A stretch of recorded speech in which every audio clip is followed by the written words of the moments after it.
आज के चैप्टर की शुरुआत होती है लियान जुए के सब अर्बन वाले विला में, जहां वो शेंटिंग वेई से मिलने जाता है। असिस्टेंट के जाने के बाद लियान जुए की कोल्ड आवाज़ सुनाई दी, ड्रामा मत करो, उठो अब। शेंटिंग वेई के लिए कल रात की घटना ऑलरेडी बहुत ऑकवर्ड थी और अब डायरेक्टली कन्फर्ट होने पर उसके कान लाल हो गए। उसका एम्बैरेसमेंट और बढ़ गया। कुछ सेकंड तक वो चुप रहा, फिर धीरे धीरे अपनी आंखें खोलने की कोशिश की। लंबी देर के बाद बंद रखी आंखों के लिए लाइट थोड़ी हार्श थी। उसने उन्हें थोड़ा स्क्विंट करते हुए एडजस्ट किया। फाइनली क्लियरिटी मिली तो उसने साइड की तरफ देखा। बेड के पास एक टॉल फिगर था, ब्रॉड शोल्डर्स के साथ, जो हल्की सी कॉरिडोर की लाइट के अगेंस्ट खड़ा था। उसके हाथ में एक छोटी कार्ड जैसी चीज़ थी जिस पर वो ध्यान से देख रहा था। वो कार्ड और कुछ नहीं, उसका आईडी था। लियान जुए की नज़र डॉक्यूमेंट पर लगी थोड़ी डल सी कलर फोटो से हटकर सामने सोए हुए इंसान पर गई। शेंटिंग वेई की आंखें हल्की सी बंद थी और उसका एक्सप्रेशन ब्लैंक था। फोटो के कंपैरिजन में वो ज़्यादा जिंदा और एक्सप्रेसिव लग रहा था। उसकी आंखों का शेप एक डेलिकेट विलो लीफ जैसा था और चाहे उसके चेहरे पर कोई स्माइल ना हो, उन आंखों के अपवर्ड कर्व में एक हल्की सी अनकंट्रोलेबल टेंडरनेस थी। लियान जुए ने अपनी ब्रोज हल्की सी उठाई और अपने वर्ड्स में एक क्लियर सार्केज्म के साथ बोला, वर्क परमिट। शेंटिंग वेई एक मोमेंट के लिए ब्लैंक रहा, जैसे समझने की कोशिश कर रहा हो, फिर कंफ्यूज होकर धीरे से बोला, व्हाट। लियान जुए ने क्लियरली इस टॉपिक पर ज़्यादा रुकने का प्लान नहीं बनाया था। उसने केयरफुली कार्ड को बेडसाइड टेबल पर रखा और कामली बोला, अगर जाग गए हो तो उठ जाओ। शेंटिंग वेई ने बेड पर बैठने की कोशिश की, लेकिन जैसे ही उठा, एक मोमेंट के लिए उसकी आंखों के सामने डार्कनेस छा गई। शायद ज़्यादा देर तक लेटने के बाद हेड कंजेशन हो गया था या फिर खाली पेट होने की वजह से हाइपोग्लाइमिया। उसने अपने टेम्पल्स को होल्ड किया, आंखें बंद करके कुछ सेकंड्स तक स्टेडी होने की कोशिश की। उसके दिमाग में एक रियलाइजेशन आई, जो बात अभी लियान जुए ने कैजुअली बोली थी, शायद वो इतनी सिंपल नहीं थी जितनी लग रही थी। उसके चेहरे पर एक हल्की सी सीरियसनेस दिखने लगी, लेकिन उसने कुछ बोला नहीं। शेंटिंग वेई अपनी वेग मेमोरी के फ्रैगमेंट्स को याद करने की कोशिश कर रहा था, जो उसके फेंट होने के पहले के थे, लेकिन कुछ समझ नहीं आया। अब तक की सिचुएशन को देख के एक बात क्लियर थी, लियान जुए ने उसकी हेल्प की थी फिर से। शेंटिंग वेई ने हल्की सी शर्मीली आवाज़ में बोला, थैंक यू। वो पूरे आफ्टरनून बेड पर सोया रहा था। अब उसकी शर्ट व्रिंकल हो गई थी, कफ्स उसके एल्बोज तक रोल्ड थे। उसके व्रिस्ट पर कुछ रेड मार्क्स अब भी फुली फेड नहीं हुए थे और उसकी स्किन की डेलिकेसी एकदम ऑब्वियस थी, स्लेंडर और फाइनली डिफाइंड। लियान जुए ने एक फ्लीटिंग नज़र शेंटिंग वेई पर डाली और कामली बोला, कपड़े बदलो और बाहर आओ। बिना कुछ कहे लियान जुए रूम से निकल गया। रूम बंद करने की भी ज़रूरत नहीं समझी। शेंटिंग वेई ने अब तक वेट किया जब तक लियान जुए के फुटस्टेप्स की आवाज़ दूर नहीं चली गई। फिर उसने धीरे से अपना हाथ उठाया और अपनी शर्ट्स के बटन्स को खोलना शुरू किया। शेंटिंग वेई के कॉलर्स उसके हॉट ग्लैंड्स के अगेंस्ट रब हो रहे थे और उससे एक टॉर्चरस सी नमनेस स्पाइन के नीचे तक स्प्रेड हो रही थी। उसने अपने हाथ एक मोमेंट के लिए रोके, बेड के हेडरेस्ट पर लीन किया और स्लो ब्रीदिंग करते हुए डिस्कम्फर्ट को थोड़ा ईज करने की कोशिश की।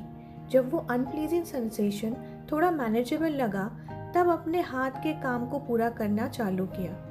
उसे रेडी होने और नीचे जाने में काफ़ी टाइम लगा।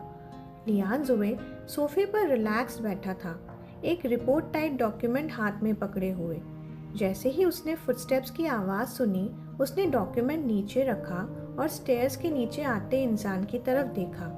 शेंटिंग वेई थोड़ा एम्बैरस लग रहा था। उसके पहने हुए थिन निटेड कपड़े पहले ही लूज फिटेड स्टाइल के थे और उसके साइज फिट न होने की वजह से नेकलाइन और ज़्यादा वाइड लग रहा था, जो उसके कॉलर बोन्स को एक्सपोज कर रहा था।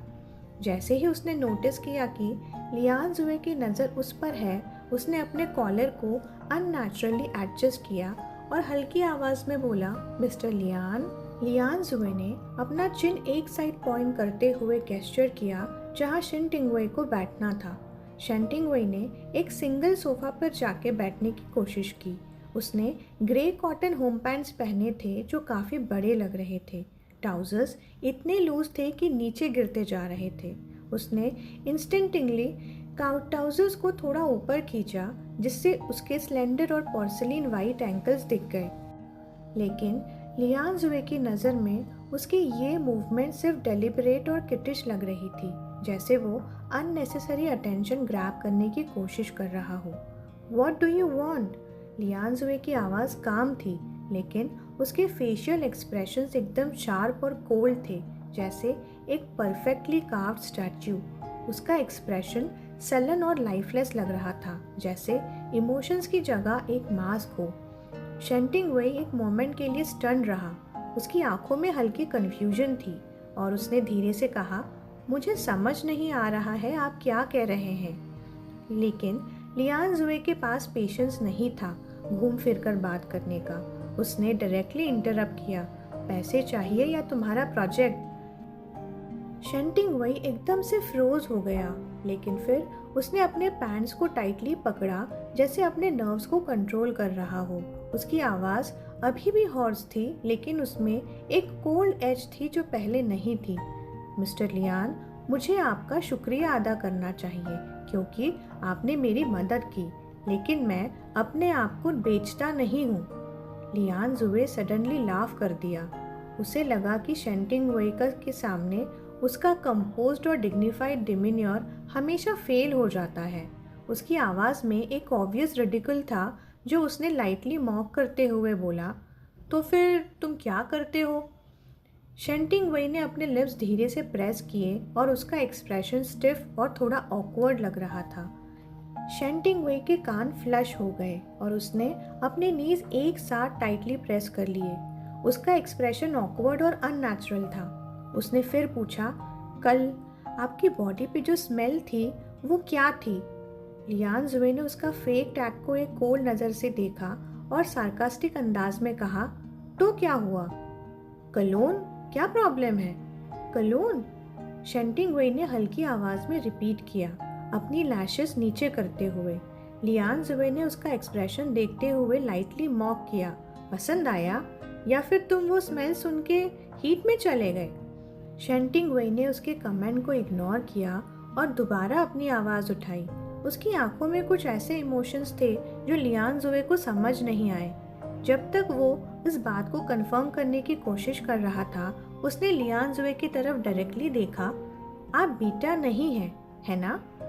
लियान जुए ने शेंटिंग वेई को एक कॉम्प्लिकेटेड एक्सप्रेशन के साथ देखा।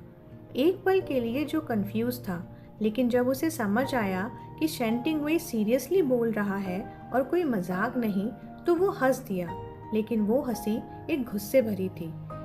लियान जुए की आंखें डार्क हो गई थीं और जब वो ज़्यादा इरिटेटेड लग रहा था।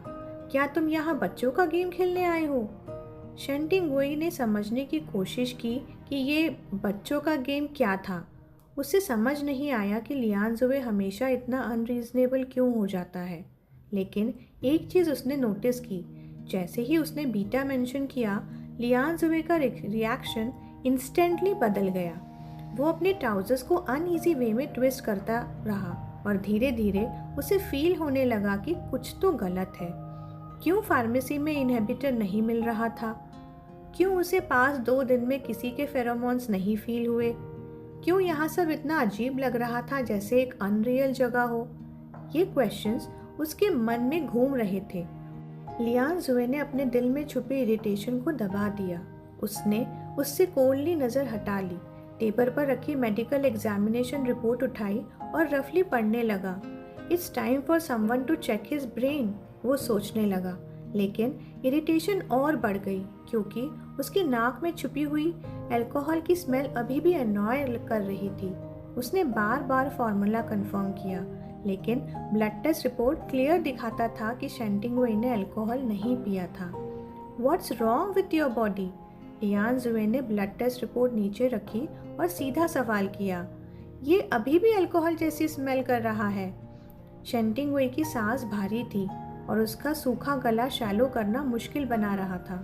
कुछ देर तक सोचा, लेकिन डेज दिमाग से कोई ठीक एक्सप्लेनेशन नहीं मिल रहा था। मजबूर होकर उसने सच बोल दिया, आई एम इन हीट। लियान जुबे ने सर उठाकर शेंटिंगवे की तरफ देखा, उसकी नज़र एक वेग एक्सप्रेशन लेकर। उसने महसूस किया जो इंसान उसके सामने था उससे समझना मुश्किल होता जा रहा था। उसने कल रात शेंटिंगवे को रुलाते हुए सुना था। उसकी सांस फूली हुई थी, लेकिन एक भी डर्टी वर्ड उसके मुंह से नहीं निकला। लियान जुबे को ये बात थोड़ी फनी लग रही थी। ये किस्म का सिडक्शन तो बिल्कुल ही बेकार है, उसने एक सार्कास्टिक टोन में कहा। क्या तुम ड्रग्स पर हो या फिर एक ड्रंक आदमी?